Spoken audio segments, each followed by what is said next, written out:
Today I'm going to answer a question I got the other day is how do I start a running program and how do I restart a running program? So that's the question I'm going to answer today. So I'm here at Santan Regional Park.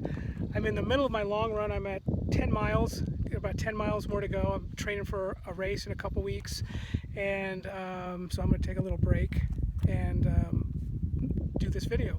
So it's hard to prescribe a specific running program, just generic for everybody, because everyone's different. And so I was thinking about this on the first part of my run. What would be a good generic training program to get anybody up to a foundational level? And I'm going to assume the reason why you're starting a running program is to eventually compete in a half marathon or a marathon. I mean, you can start a running program for fitness, but this is what I'm going to go over is designed to get you to a foundational level to begin training for virtually any race distance, all the way from a 10K up to an ultra marathon. So what I'm going to cover is a solid foundation that you can run with the rest of your life. So first thing you want to do is get a good pair of running shoes.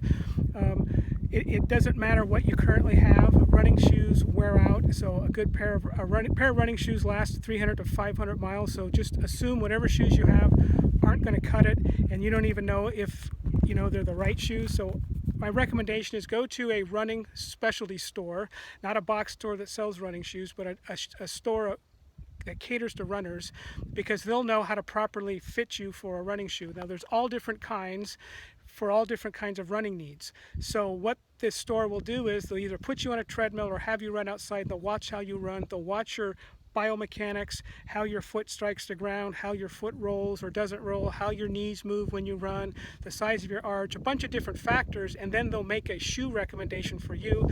Then they'll have you run in the treadmill in those shoes or run outside in those shoes and watch you run and say, yeah, those are for you. So now you have your good pair of running shoes.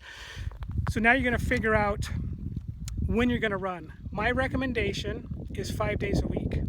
You can get away with 4, but I'm going to recommend 5 days a week. And an ideal situation would be run for 2, off 1, run for 3, off 1. So figure out which day is going to be your long run, depending on your schedule and your family and work and those kinds of things. But let's just assume it's going to be Saturday. Most people it's Saturday or Sunday. So in the purpose of our talk here, it's Saturday. So you're going to run, ideally, Monday, Tuesday, off Wednesday, Thursday, Friday, Saturday, off Sunday. So for your first 8 weeks of running, plan on 30 minutes in duration, 5 days a week. So we're not going to focus on distance. We're not going to focus on pace. It's duration, which is how much time you're running, and running intensity. So 30 minutes a day, 5 days a week for 8 weeks. The intensity level, in other words, how hard or easy the run should be, is going to be based on your fitness level. If you're brand spanking new, you have no running background, no fitness, you played football or basketball in high school and you haven't done anything since, 30 minutes, low intensity. Intensity level is going to be a conversational pace. So how I'm talking right now, you should be able to hold on a conversation while you're running without taking gulps of air. Now, that may mean you can only walk for 30 minutes. So if that's the case, no big deal, just walk and run as you can. Maybe walk for 5 minutes, run for 1. Walk for 10 minutes, run for 1. Whatever your fitness level is. It's say you're already fit, you're a cyclist, or you do some exercise classes in the gym, and so you already have some aerobic fitness.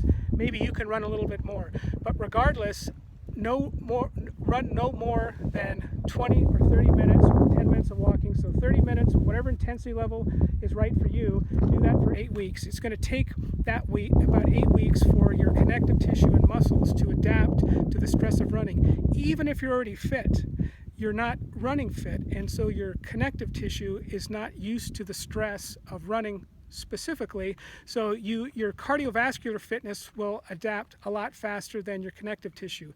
So keep your intensity low. As you get a little bit more fit, you can run a little bit longer each period, but really be careful. Gradually increase your running, low intensity, conversational pace for 8 weeks, 30 minutes, and then now you're ready to increase your running. So now you've done your 8 weeks, so now you're in your month 3. So now this next 4-week cycle, what you're going to do, your long run, in our case is Saturday, increase that by 15 minutes. So half hour off, half hour, 15 minutes more, so 45 minutes. And then the next week, your Tuesday run, increase that by 15 minutes. So it's a half hour on Monday, 45 minutes on Tuesday, off on Wednesday, half hour Thursday, half hour Friday, 45 minutes on Saturday. And then the next week, increase your Saturday run up to an hour. And then the next Saturday, increase your long run again up to an hour. So now that's like what, week 3, week 4. So now you're running Monday for half an hour. Thursday or Tuesday is 45 minutes. Wednesday's half an hour. Thursday is half an hour. Friday's half an hour. I guess if I said Wednesday was a run, it's an off day. So Thursday and Friday are half an hour, and you're running an hour and 15 minutes on Saturday. So right there is that is your basic marathon foundation. That is the running foundation you will keep for the rest of your running career.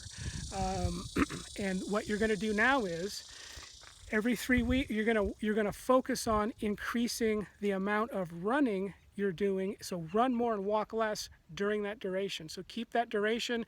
Again, don't worry about pace, don't worry about distance. Just keep that duration up until you're able to run 80% of your total weekly time is spent running, and only 20% is spent walking. So 80-20, 80 running, 20 walking, all low intensity. Don't worry about increasing the tempo at this point. And then once you're at that level, once you can do 80% of your runs running and 20% walking, now you're ready to start building towards race-specific goals, adding different intensities, adding different types of running. So that's your foundation. That's the running foundation you'll have for the rest of your career, and then you'll just add longer runs on Saturday, you'll increase your run on Tuesday, and you'll add different types of workouts to accomplish specific running goals, but that's your framework. All the way up to marathon. You're going to do an ultra marathon. The only difference between that and an ultra is you're just going to add another long run on Sunday. So you add 2 more long runs per month on Sunday, and that's how you train for an ultra. So it's just a matter of, that's your framework. So now you have it. I hope that helped. If you have any questions, or if you got any value from this at all, please post a comment on Facebook. If you have any questions, feel free to shoot me a message, email me at jim@jimhardina.com.